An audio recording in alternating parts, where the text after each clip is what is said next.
On va parler maintenant patrimoine et histoire avec l'abbaye de Bonrepos qui se dote d'un tout nouvel outil de visite virtuelle, une immersion dans le passé. C'est un reportage de Fabrice Leroy et Bruno Van Wassenhoff.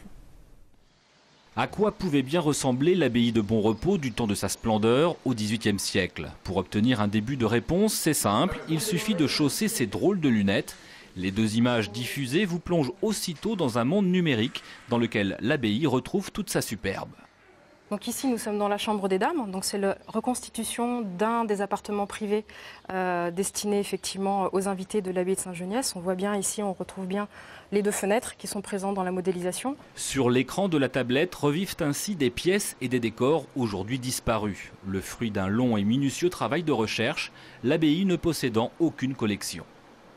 Nous nous sommes inspirés pour faire les reconstitutions 3D de documents d'archives, de l'inventaire. Et puis nous avons fait des recherches également dans les églises environnantes, puisque certains des mobiliers qui étaient présents ici sont disponibles, par exemple, à l'église du Quilio, qui se trouve à quelques kilomètres d'ici.